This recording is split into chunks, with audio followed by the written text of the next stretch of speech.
Hi everyone, welcome back to my channel. My name is Tamlyn and this is Sewn on the Tyne. Firstly, sorry for my absence. It's been a little while. Things have just been really busy. Obviously I've got a young baby and also Sam's work has been really busy, so it's just been quite difficult to balance filming, editing, sewing even. So that's the reason for my absence. Everything's great, everything's fine. Hopefully nobody was worried, it's just a busy time. So I'm here today to talk to you about the things that I made in October and some of my favourite things. I am going to cheat a little bit because some of the things are probably from the start of November as well, but that's fine. To tell you what I'm wearing, I have got on my Helen's Closet Blackwood cardigan. This is made in like a fleecy back sweatshirting from Minerva, which they provided me with in exchange for a blog post. And then I'm wearing the Cartagena cami, although people have told me in the comments that it should be pronounced Cartagena, so I'm really sorry if I've been pronouncing that wrong all along. I didn't realise, so thank you to the people that have pointed that out. So this is the Cartagena cami by Itch to Stitch, and it's made using this jersey fabric from Felicity Fabrics. And then in the background over there is something that I'm almost finished with. It's the Friday Pattern Company Wilder gown, but as a blouse, and that one is also a Minerva project.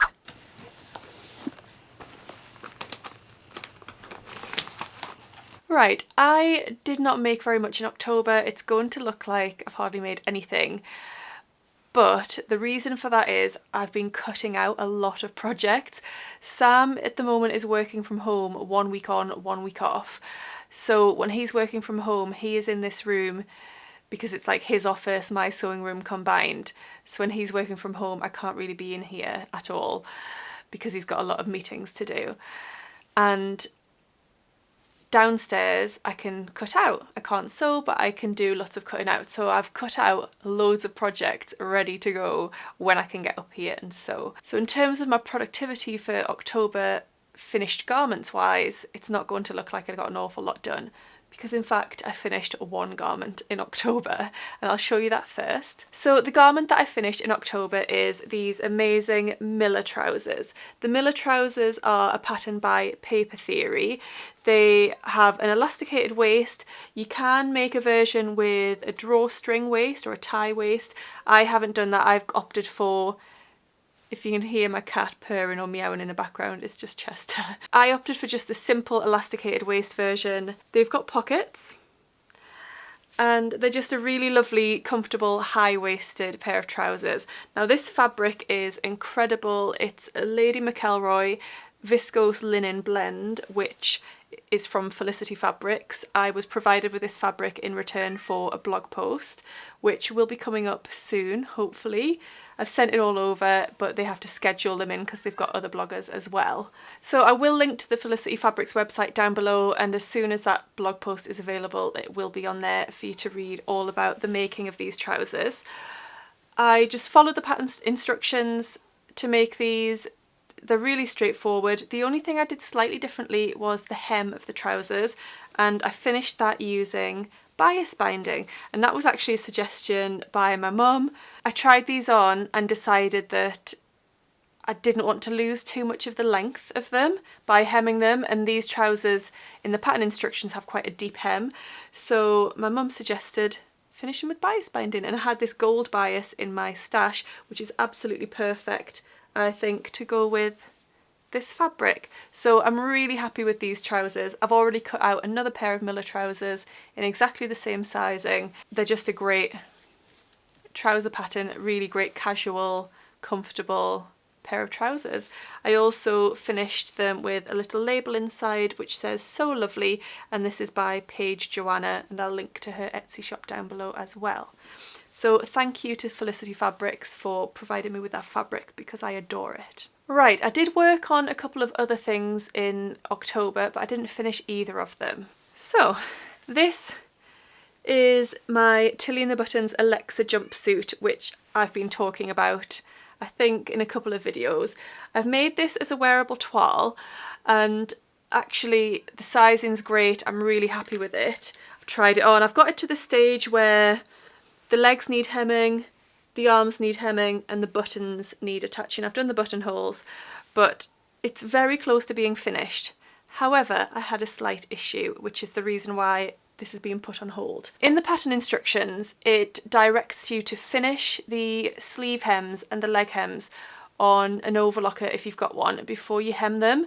So I did that, and I should have been more careful, or I should have known better and not used an overlocker, because it's stretched out the fabric. So when I've then gone to hem my sleeves, it just is not working at all because the fabric's stretched out, so it's made it really difficult and it's all warped the fabric. It looks really strange. So what I'm going to do is chop some off the bottom of each sleeve to even them out, and then I'm just going to hem them, and I'm just going to do probably a double fold hem or a narrow hem, something like that. I'm not going to use an overlocker because the fabric's too delicate and it's just stretched it out. I am really happy with it though. I again have finished it with a lovely little label. This one says "Holy Stitch, I made this," again by Paige Joanna, and I've attached the pockets. I think on my next version, which I'm making in a lovely cherry print viscose from Sew Me Sunshine, I'm not going to bother with the pockets because they do take quite a long time, and I don't think they add enough of a feature for me to put in all that time and effort. My sewing time's very limited nowadays, and I think that's something I can go without because they're just there as a design feature. I would never put anything in them, so they're just a bit of a waste of my time and effort when my time's limited. So yeah, I'm going to drop the pockets next time, but I don't know if you'll be able to see the way that this sleeve has gone all wavy, and it just doesn't look right at all. Oh, come into shot, Tamlyn, that would help. So yeah, I need to rescue those and then sew my buttons on and hem the legs, and I'll be done. So hopefully that will be finished in November. That fabric, by the way, was a viscose from the Frugal Fabric Shop, but Kate is no longer trading, so I won't be able to link that down below. The other thing I was working on was another toile, and it's actually something that I'm now not going to make the real version of, but I'm part of the Lamazi Fabrics blogger team, and we are working on a Christmas blog post. Now 2 of the ladies have already released their makes, and that was Charlene from So Dressmaking and Sue from Susan Young Sewing. Theirs was published last week. I'll link it down below for some lovely sewing inspiration for you. I was wanting to make a jumpsuit. I couldn't find the right style from an independent pattern company, which I prefer to use just because I find their instructions easier to follow. I find the resources and the support available online for independent pattern design companies much better. So it's always more straightforward to sew those. It's just where my comfort level lies, I suppose. But I couldn't find what I wanted. So I did look at the commercial patterns, and I found this one, which is McCall's M7953. And I really like the style of View C. So it's a jumpsuit, but then it's got this interesting wrap over detail, which kind of makes it look like a dress from one angle, and I really liked it. So I started working on a toile of that in this lovely leopard print viscose, which is from, sorry, it's kind of half finished, so it's going to be difficult to show, but this is from Rainbow Fabrics Kilburn, and it's beautiful. I really love this viscose.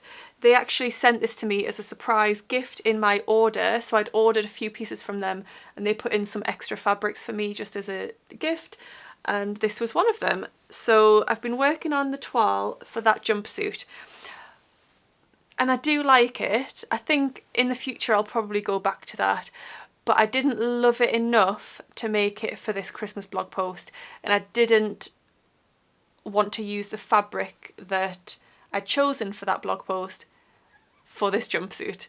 So that has just gone to one side for now. I'll probably come back to it in the future and finish that off, because that will be a wearable garment. The sizing's pretty good on it. The legs are short. It's supposed to be cropped, but the legs came up pretty short, but I think it will be wearable and I will get some wear out of it once I've finished it off. I just need to insert the sleeves and then hem things. So not a total fail, but just put to one side because it's not what I exactly wanted for this project. I've just got a message from Sam. Taylor's woken up. He's been asleep for a good couple of hours, maybe even more, and he's just woken up. We thought we'd be able to sneak this video filming in, but obviously not. So let's see if I can rush through the rest because he's probably hungry. Right, so that is everything that I did sewing wise in October. 1 finished garment that I love, 2 unfinished garments that I will go back to and finish off, I promise. So let's move on to some of my favourite things. First of all, my favourite TV show, and it's Homes Under the Hammer. It's a UK TV show. I don't know if there are versions of this in other countries. There might be. But the basic premise of this show is each episode follows 3 properties that are sold at auction. It then follows the people that have bought those properties. They talk to them about what they're going to do to the property. Usually there's a lot that needs doing to each property in order to make it livable or sellable or rentable. And then they go back a few months or a few years sometimes later and see what the people have done with it. And it's on every morning on BBC One, Monday to Friday, BBC One, 10 until 11 AM. So it's ideal for Taylor and I to watch. But also it's on another channel. It might be something like Really, one of those channels. It's on from 8 till 9 and 9 till 10, like old episodes of it as well. So sometimes we'll watch all 3. It depends how early we've got up. But I just really love it. And property development is something that I would have loved to go into. But I think that ship has sailed. I don't think I'll have the chance to do that in the future. But I've always loved that idea of getting a property and doing it up to live in, probably, rather than sell on. But transforming something old and tired into something wonderful would just be great. But I don't really have the finances or the time or the knowledge to do that, so I'll just enjoy watching other people on Homes Under the Hammer. My favourite book this month actually is non-fiction, and they are recipe books, and it's actually a whole set of them, a whole series, and it's these roasting tin cookbooks. So these are by Rukmini Iyer, and there are 4 of them, and we've got them all. So we've got the quick roasting tin, the roasting tin, which I think was the original, the roasting tin around the world, and then the green roasting tin, which is all vegan and vegetarian. So as the name suggests, the concept is that the recipe is made in a roasting tin, and it's all in one tin. You put it in the oven, you cook it, and then it's ready to go. So we've been working our way through quite a lot of these recipes, and they're just really handy for me to prepare during the day. So when Taylor goes down for a nap, I can go into the kitchen and prepare, put everything into the roasting tin, and then it's just ready on an evening to then put in the oven. It was working really well when I was going out to CrossFit on an evening. So Sam was looking after Taylor, I was out at CrossFit, and he could just pop the tin in the oven, and then by the time I got back from CrossFit, it was ready or nearly ready. And it worked really well. Obviously in England we're on lockdown at the moment, so CrossFit is no more, it's being closed, which is really sad. So I'm not going out on an evening, but it's still really handy to just prepare one of those meals during the day and then it's ready on an evening. So I would highly recommend all of those books, or if you just want to pick one, I can't really pick a favourite because they're all great. So I will link to them down below, and I would highly recommend them for simplicity, for convenience, and really delicious food. My favourite music of the month, what I've been listening to most, is a singer-songwriter called Blair Dunlop. So he actually, I would class him as probably a friend of ours. We know of him and have met him quite a few times at Cropredy Festival, which we go to in the summer. And actually he did a live gig last week, which might have been the start of November, so I'm cheating here. Sorry, Chester and Ziggy, really distracted. You know, sometimes people write in the comments they're not even listening to me because they're too distracted by the cats. In a good way, I think. Anyway, Blair did a live gig at the start of November and it was through a website called Live to Your Living Room, and it was held via Zoom. So Sam connected his laptop up to our TV so we could watch it together, and it was great. Blair obviously was recording from home because of COVID restrictions, and then lots of people from their own living rooms and their own homes were watching as well, and they encouraged you at the end of each song to take yourself off mute and to clap and things like that. And then in the interval you could actually ask questions, which was great. We didn't. We had Taylor, and also the laptop was over the other side of the living room, so we couldn't really interact in the way that if we were just sitting watching it on a laptop, and we could have, you know, unmuted ourselves and things. But it was really great just to watch some live music. Live music is a huge part of both of our lives, and something we really want to introduce Taylor to, but this year obviously it's just been wiped, and I really hope that we get it back soon, not only for the careers and the livelihoods of all the musicians out there, but also for the fans and how much it brings to people's lives. All of that was to say that we loved that gig, but we've also been listening to Blair's albums lots as well. He plays guitar, he's an amazing guitarist and singer and songwriter, so I'll link to him down below and you can go and check out his albums. I would highly recommend that you go and give them a listen or a purchase, and I'm sure you'll love him as much as I do. I've got one more random thing to talk about, and then I've a couple of actual sewing related things to finish off with. So another favourite has been a little seat that I bought for Taylor. So I was noticing that Taylor was sitting up quite a lot, but with my support. His head's really stable. He's at that stage where he can't sit up on his own completely, but he's like ready to. And I was wanting to play with him and interact with him, but obviously having to hold him at the same time makes that difficult. So I can't really pass him things and do things with him. So I'm doing things with my hands down here and you can't actually see what I'm doing at all. Never mind. So to play with Taylor, I have to actually hold him, and then it means that I can't play with items with him, if that makes any sense.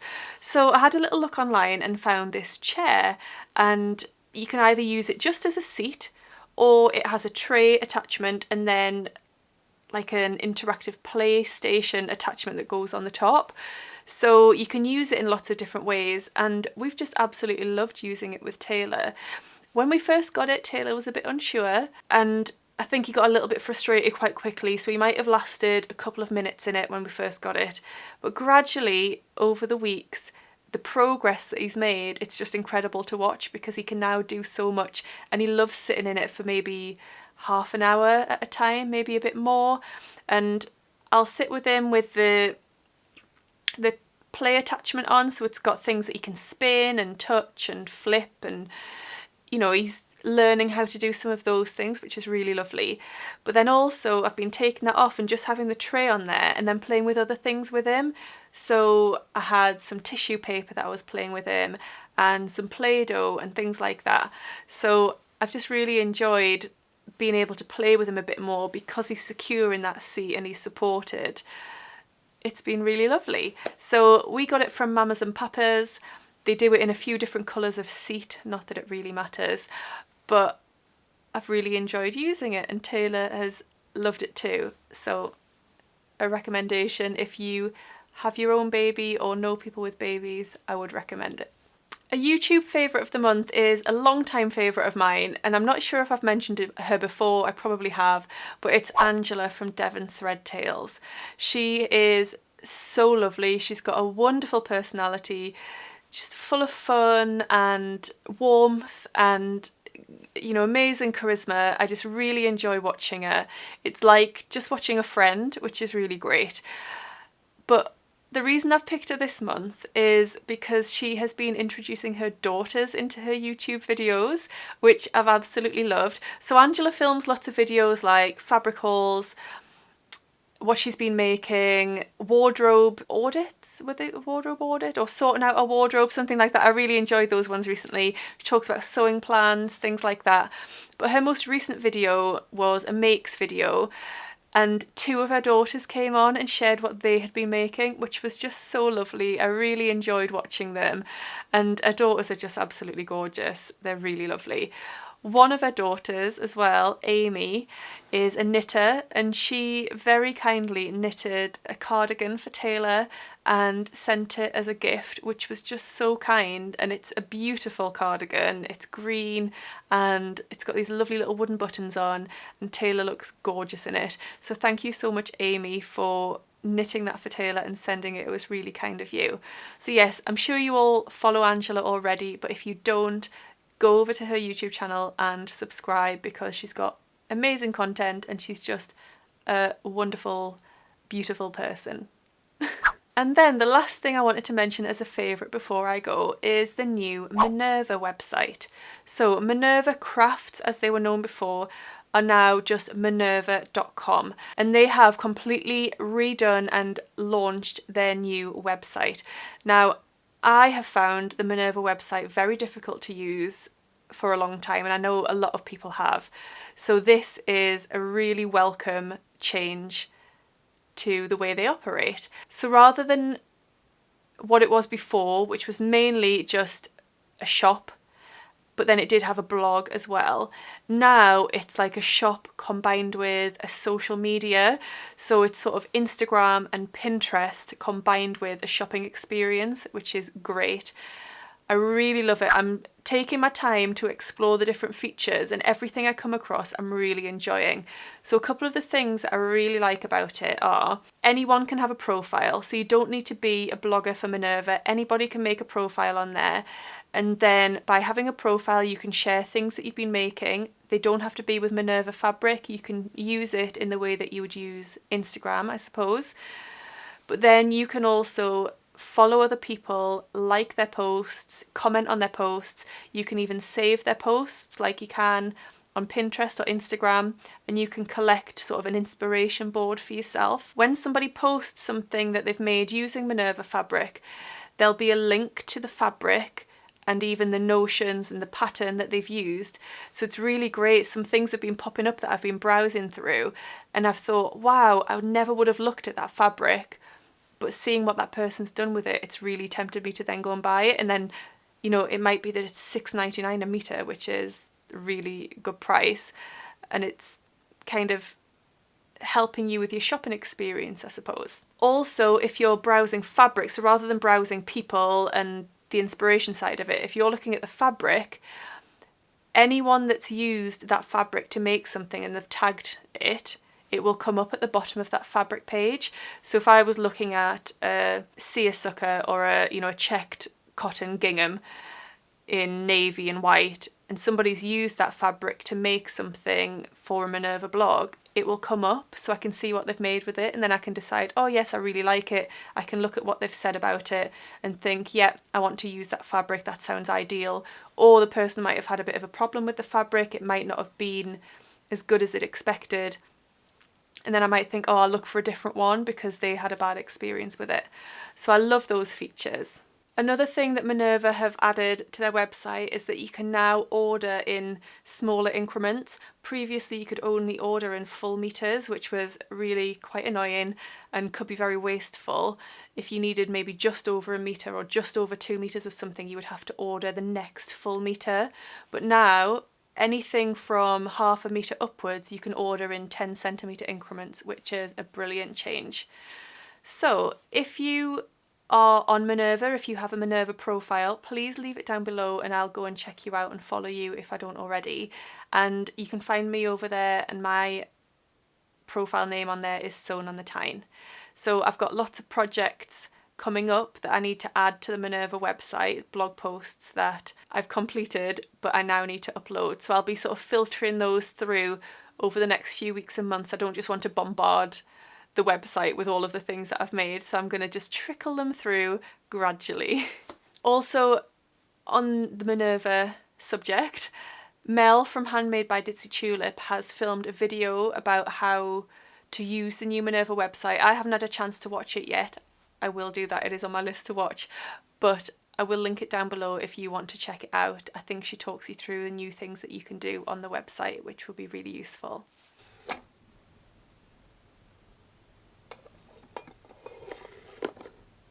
So I really hope that you've enjoyed today's video talking through the things that I've made and also a few of my favourite things of the month. Please chat to me in the comments down below. I'd really love to hear from you. If you don't already subscribe, please hit that button. I am nearly at 7,000 subscribers, and when I get there I am going to do a giveaway. I've got some lovely businesses on board that would like to offer prizes for the giveaway, so there will be a giveaway coming up when I reach 7,000 subscribers. Please like the video if you have, and hit the notification bell to hear when my next video is up. Hopefully it won't be as long as it has been since the last one. I'll try my best, and Sam will try his best to get a video out to you sooner. Thank you so much for watching, and I hope you're all well. Happy sewing. Bye. Because it's stretched there.